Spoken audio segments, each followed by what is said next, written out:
Good morning विद्यार्थियों। BA secondary के सभी विद्यार्थियों का स्वागत है। इससे पहले वाली जो क्लास हुई थी उसमें हमने अरस्तु को प्रथम राज वैज्ञानिक क्यों कहा जाता है इस पर चर्चा की थी। आज हम उसके कॉन्सेप्ट पर आते हैं जो आपके सिलेबस में है। अरस्तु के 3 कॉन्सेप्ट आपके सिलेबस में है। एक तो अरस्तु का दास्ता का सिद्धांत, एक अरस्तु का नागरिकता संबंधी सिद्धांत और तीसरा है अरस्तु का क्रांतियों के कारण और परिणाम और उसको रोकने के उपाय। आज हम सबसे पहले चर्चा करते हैं अरस्तु के दास्ता सिद्धांत पर।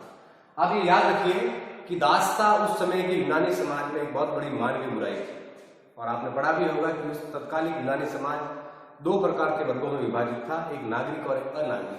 नागरिक वे थे जो वोट दे सकते थे, संस्थाओं में जा सकते थे, संपत्ति का अर्जन कर सकते थे, और अनागरिक जिन्हें आप कह सकते हैं कि गैर नागरिक, उनमें दास थे और महिलाएं थी क्योंकि वो किसी की संपत्ति का हिस्सा हुआ करती थी।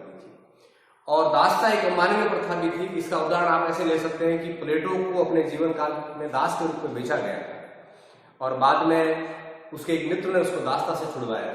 यद्यपि दास्ता एक मानवीय प्रथा थी और एक व्यवहारिक राजनीतिज्ञ होने के नाते अरस्तु ने इस दास्ता का समर्थन किया, क्योंकि उस समय का जो यूनान का जो वैभव था, उसके जो कंस्ट्रक्शन का काम था, खेती का काम था, वो सब दासों द्वारा किया जाता था। और अगर अरस्तु उस तत्कालिक समाज में दास्ता का विरोध करता तो हो सकता था कि वो राजसत्ता के विरोध का भागी बन जाता, उसके खिलाफ कार्रवाई हो जाती। इसलिए एक व्यवहारिक राजमर्मज्ञ के नाते और कुछ भय के नाते उसने दास्ता को वैधानिक स्वरूप दिया और दास्ता का समर्थन किया। यद्यपि यूनान के कुछ नगर राज्य ऐसे भी थे जहां दास्ता बड़ी मानवीय थी, दासों के साथ अच्छा व्यवहार होता था, उन्हें अच्छा खाने को मिलता था और उसका बौद्धिक स्तर ऊंचा उठने पर उन्हें दास्ता से मुक्त भी कर दिया जाता था। तो अरस्तु ने तत्कालीन यूनानी समाज के बहुत सारे नगर राज्यों में जो दास्ता का फॉर्मेट्स था उसको देखकर अपने दास्ता सिद्धांत का प्रतिपादन किया। मूल रूप से उसने दास्ता को व्यवहारिक सिद्ध करने का प्रयास किया। उसने कुछ तर्क भी दिए कि इससे दासों को क्या फायदा होगा, यूनानी समाज को क्या फायदा होगा, मालिक को क्या फायदा होगा, दास्ता क्यों आवश्यक है, ऐसी बातें भी उसने की। दासों के लिए क्या मानवीय प्रबंध किए जाए उसका भी प्रबंध उसने किया। तो मूल रूप से उसने दास्ता पर अपना एक पूरा कॉन्सेप्ट जो है समाज के सामने पेश किया। हम बात करते हैं कि आखिर अरस्तु के विचारों में दास्ता का बुनियादी अर्थ क्या है, वो दास किसको मानता है।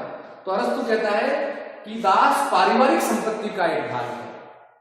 अरस्तु ये कहा करते थे कि जो गृहस्थी है यानी जो परिवार चलाने वाला है उसको बहुत सारी वस्तुओं का प्रबंध करना पड़ता है जिससे वो अपना परिवार चला सके, अपना पेट पाल सके।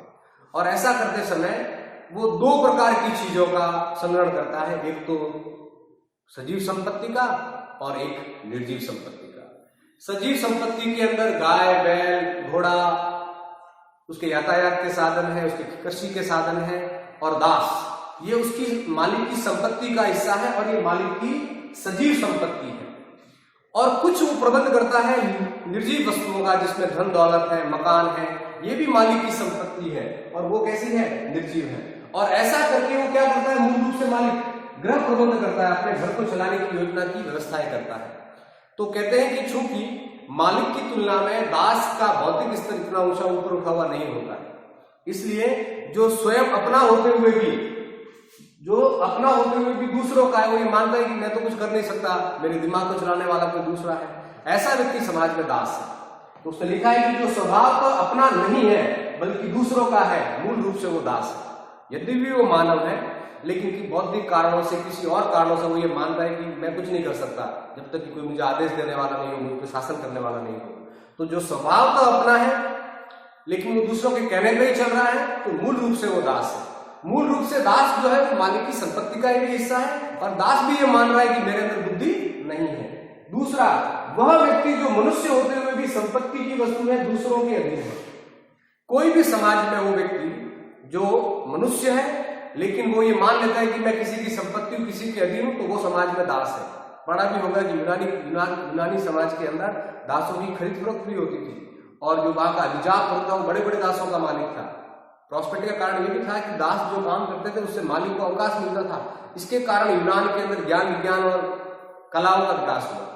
तीसरा, संपत्ति की वस्तु जो कार्य का उपकरण है, जो मालिक के कार्यों को संपादित कर रहा है, जो कार्य का उपकरण है, वो भी मूल रूप से दास है।